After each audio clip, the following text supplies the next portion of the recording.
sorry it took so long between spring break and prom and general conference and a whole bunch of other things. We just weren't able to get everybody together. But we finally got folks together last night to play another session of Princes of the Apocalypse. Last time, the group finished the session having gotten to the Sacred Stone Monastery, and they had circled around just to get a feel for what's going on and entrances and that kind of thing. And they decide that, well, first they tried to break in through the garden door, but the rogue wasn't able to make his rolls, and so it just started getting too complicated for him. So decide, well, they'll try one of the doors in front. Instead of going through the big double doors and the main entrance, there's a side entrance on the front side that they go up to, and he's able to pick that lock, so he opens it up, and they go inside and they're looking around, and it's dark because there aren't any lanterns. There's just this dusk time, so there's some light outside that's filtering through all the windows and through a couple of the open areas. There's the garden, as well as a open sandstone walkway in the middle that all have windows going into different places throughout the hallways and stuff. So as soon as they come in through that entrance, there are two doors, one to the side, one at the end. And they check out the one on the side, which is on the left side, and that's kind of their plan as they're going through the rest of the monastery during our session, was to stick to the left. So they open up to the left, and that's where the monks' dojo is. Since it's dusk, all the monks are in the rectory eating dinner, like 2 meals a day, one at dawn and one at dusk. And so I'm trying to plan out through my head timing on, okay, when do they actually finish? How long does it take them for the group to go through? Because at some point, dinner's going to be over. So as they're going through, they see the dojo, some clubs and staves and that kind of thing on the walls, and the symbol of the eye is there. The earth eye is there, which I think they have seen before. I couldn't quite remember, but one of the players drew out a couple of symbols that he remembered them seeing, so I drew out the third one, the one they just saw, and he said, yeah, I think we've seen that before too. So they're trying to piece some of the stuff together, and at this point they remember that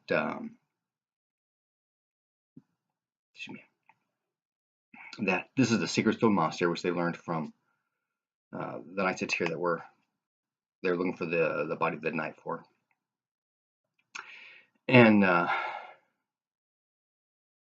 they pieced together, they got masks, a couple of masks, and they got some of the robes, and one of the fighters, the paladin, the orc paladin, half-orc paladin,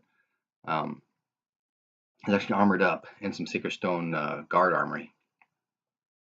So, hey, we can start sneaking around. So they take another mask and put it on somebody else. And as they're going through,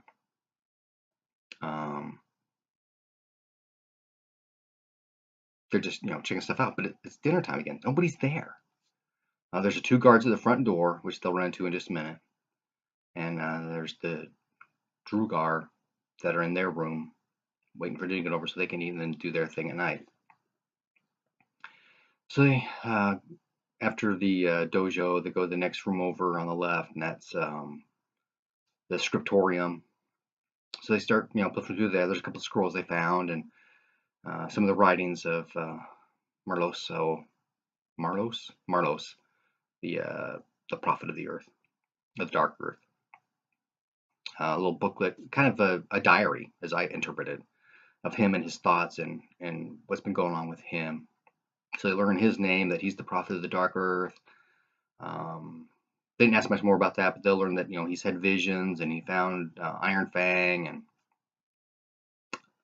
a few other things that are actually in the books that you can learn about Marlos from this stuff.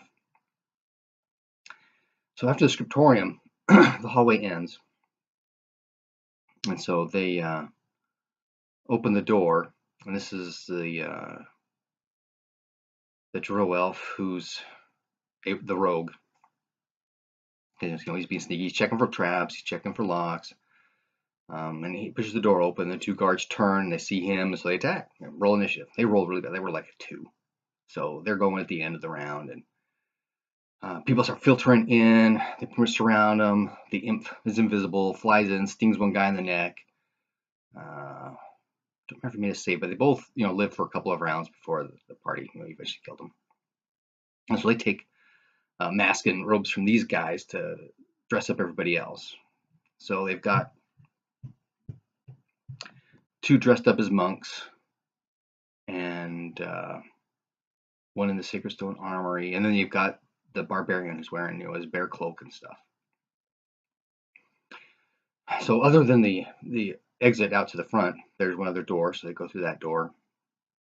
Again, checking the left is an old barracks room, 10 pallets, nothing there. They go to the next room, which is actually at the end of the hall. Oh, sorry, there's one before the end of the hall. Go to the next room on the left, and it's locked. And this is the first locked door they've come across actually inside the monastery. The rogue, does this pick locks thing and opens it up, and this room is the room for the priest and his 2 guards. So there's 8 pallets, 3 are made up, and the other 5 are empty.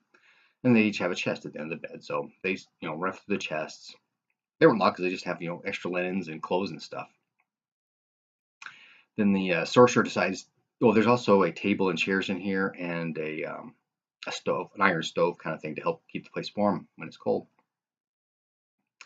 So the monk decides he's going to search through the stove fireplace thing to find those loose stones are always in the back, so people hide stuff and things. And there's nothing in the stove. Now there is underneath one of the beds a coffer.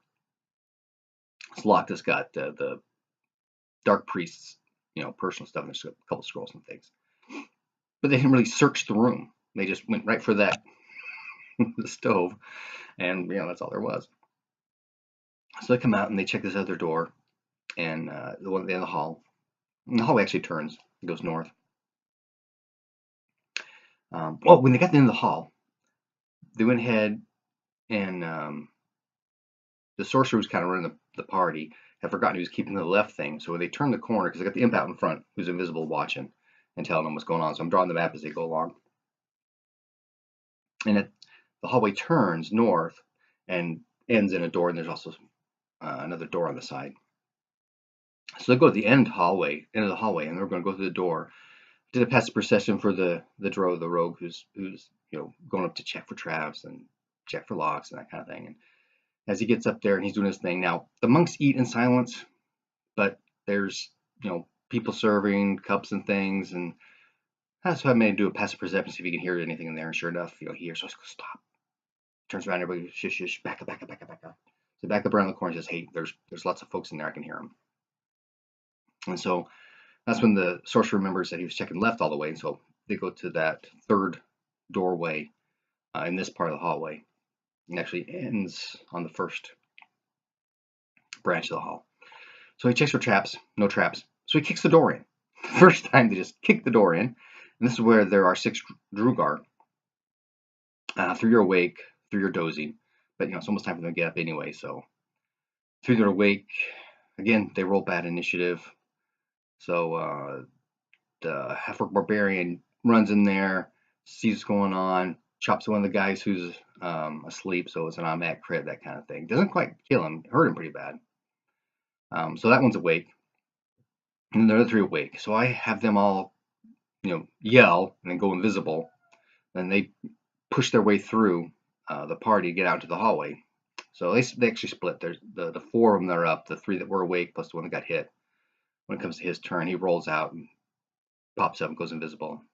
So they pop out into the hallway, and there's some space there in between the party and then the hallway where their movement stops. I could have had them dash, in which case I could have gotten the door to the refectory open, but I didn't. Wasn't thinking, I guess. So they get some reactionary attacks as something's bumping by them. None of them hit. The barbarian was thinking that he could get a reaction on each one of them. So he had rolled 4 times. Going, what are you doing? You only get 1 reaction around. And so he had missed, and the sorcerer had missed, and everybody else had missed because they're disadvantaged because the guys are invisible. Okay, so the Drukhar are split out in the hallway. They're taking off. 2 are heading towards the front entrance where they can go large, and the other 2 are heading to the refectory to get the monks involved, because while these guys need to be dressed up as monks, one's carrying a rapier. They've got this barbarian in a bear cloak with them, and they just kick the door in and we're attacking. So obviously something is going wrong. So the second round, the party kind of figures out we got to get out of here. So they start backing up to get out. The sorcerer kind of stops in the doorway. If anybody comes in, holds his action. If anybody comes in to bypass him, he's going to attack, that kind of thing. One of them got by. No, one of the party got by him, and barbarian. They also went. They all were heading towards the entrance room, so they're heading that way. And so they're staging. One of the Drukhar, when the last guy goes by, he makes an opportunity attack, so he becomes visible, and he hit the rogue and put him down. The rogue was only first level, so he was actually pretty easy to put down. So the rogue is down. There's 1 Drukhar visible, 3 invisible, 1 behind him, and 2 down the other hallway. Then, excuse me. So the party, the paladin, runs forward, does laying on hands for 1 point on the rogue, pulls back. The rogue gets up and pulls back. Everybody else starts pulling back. A couple of them get, just for most of them are out of the way. The barbarian is in line of sight from the hallway through the door in the entrance room. Around the corner come the abbess, the dark priest, and his 2 guards. Well, they're trying to figure out what's going on. Okay, she turns the corner, having heard some garbage from the Drukhar about betrayal and assassination, that kind of thing. So she turns around the corner and she sees this barbarian with this bear cloak thing on. So she goes, "Stop!" He throws a javelin. She uses her parry. It's not going away, otherwise it would have hit her. And so they start freaking out. Obviously, the sorcerer knows that these people are monks, but I don't really have monks in my world. So none of the PCs are monks. I also have bards. Neither of those classes makes sense to me and don't really fit my world. But I can kind of see, somebody who learned. I mean, anybody can learn to do, figure out how to do martial arts in a way, or if you've got some ancient society somewhere on an isolated island where they're being dominated by a military government, and so they're not allowed to have weapons. They got to figure out some way to defend themselves against bandits and stuff. Just how in Okinawa martial arts developed, which they don't use weapons; they use these farm implements. But yeah, this does not fit in my medieval world. But you've got this isolated group of people who had a special access to something happening and developed their own little program. I'm good with that. Now, if the party wanted to try and learn from these people, yeah, I'd let them do that. Pick up a level in monk if they wanted. But I don't think that's going to be happening now. So the abbess, the priest, and his 2 guards are at the corner of the hallway. The barbarian is in the entrance room. Everybody else is pretty much out. I envision the double doors opening into the entrance room. Maybe they should go out. Yeah, I don't know. But I envision them opening in. And so as they're pulling out, doors are open. They stage. The imp turns into a spider and attaches to the wall outside the door, and he's waiting for opportunity attack for everybody that comes through. The paladin backs up around the edge of the corner, so they're both on the top stairs. The sorcerer and the rogue are down at the bottom of the stairs. The abbess comes through. She comes to the doorway and sees the barbarian in the guard armor. The half orc in the guard armor Obviously, everybody else is right there. She can see. She can't really see the imp, but that's all right. So she does an attack on the paladin. She has 3 attacks around. She missed the first 2. Third one hits. At this point, I'm hoping that the party gets a clue. If she's attacking 3 times a round, she is high level. She's probably the boss monster that you're supposed to encounter all by herself, with all 4 of you attacking her. That's not the current situation. Right behind her is the priest. Flanking her are the 2 priest guards. The priest looks out, throws a shatter spell on 3 of the that hits 3 of the party members at the bottom. They all made their saves. They just got a few points of damage, but it was enough to put the rogue down again. And then one of the guards attacks the paladin through the doorway. I don't remember if he hit or not, but the spider imp makes an attack on the abbess. She has a counter that kills him. And at that point, everybody's thinking, we gotta run or we're gonna get killed. So they start to bolt. The barbarian was out on the bottom of the stairs with the sorcerer because he moved before the abbess moved. He goes ahead and he grabs the rogue, picks him up, and runs. The sorcerer runs. The paladin had gone 0 from the guard hitting him, and the imp is dead. I was going. Oh, the paladin fumbled his first death saving throw, so he's got two failed saves on him. The abbess wasn't going to kill him. The abbess wanted to figure out what's going on, so she was going to. Well, she can't do lay on hands. The priest can do something to heal him.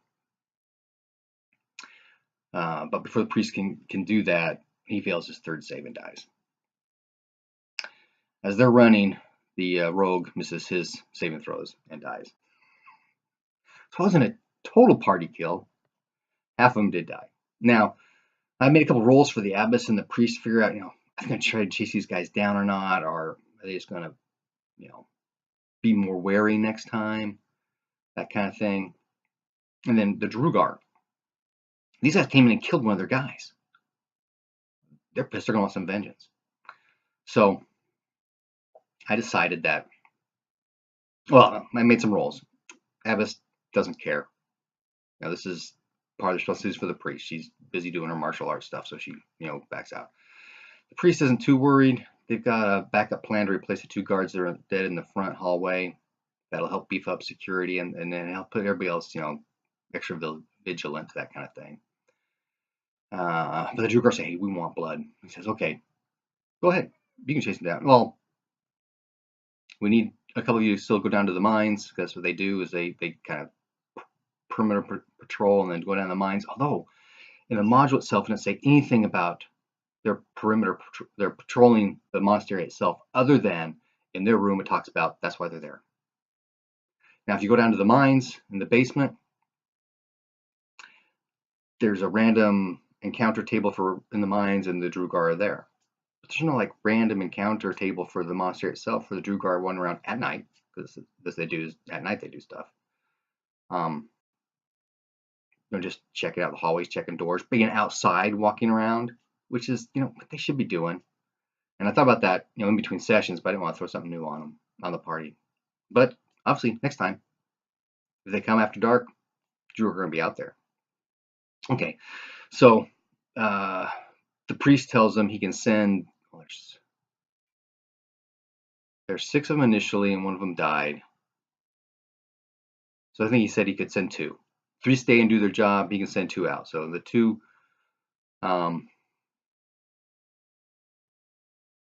that he sends out were 2 that were awake initially, and they'd gone invisible, so they can't use invisibility again until after a short rest. So they, they're still invisible. They sneak down the cavern for about an hour. Then they go visible. They take a short rest,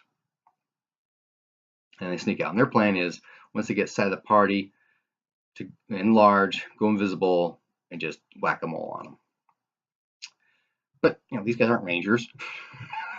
They don't have survival. They have nature. So I made some rolls to see if they could actually follow the trail or not, and they didn't roll well. So after a while, they went back to the monastery, and the party did not get attacked in the middle of the night. Although the sorcerer was explaining, goes, okay, do we get attacked by anything in the middle of the night? They went as far as they could that night, trying to escape. They're about halfway back to Red Larch. They made camp and they're just spending the night. And that's where we ended up ending the encounter, the campaign, or the session that night was with the party. Next day, break camp. They're going to head back to Red Larch, and they've got this idea. They're going to take the Drow rogue, and they're going to take him into town, and they're going to tell a story about how they were at the Barge Ride Inn, hearing this guy bragging about having killed some old woman back in Red Larch and blaming the whole thing on a bunch of barbarians and stuff like that. And so they heard that, they grab him. There's a scuffle, he ends up being killed. But if they take a look at the guy's rapier hilt, it pretty much matches the cracked skull on the back of the old woman's head. So there's some truth to that story, since he did kill her. But they're going to tell that story to try to get the heat more off of them, since there was a lot of suspicion still going on with them having disappeared after all this stuff happening back in Red Larch and stuff. So while there was some other stuff going on with the pit having opened up and the hidden council or whatever, the knowers, after them being found out, and so there's a bunch of investigation going on with that. So that kind of pulled the suspicion away from the party a little bit, because there's other stuff going on. I mean, they went down into the tunnels. They found all the dead bodies there. So, I mean, the town did. So, yeah, maybe if they find out that she was part of the group, then maybe they figure it's internal squabble and somebody took her out. Yeah, maybe. We'll make some rolls and find out. But that was a fairly short session, but at least we got to play again. It's been like 6 weeks. I was getting, is anybody going to remember what's going on? I know last week I was hoping to play and I had reviewed everything to be ready, but prom or spring break or something got in the way. Well, that's it for this time. Thanks for listening. If you got any ideas or suggestions, go ahead and make some comments. And like a lot of new people I've been connecting with on Twitter and Facebook, let's spread the word. Everybody can play. Anybody can GM.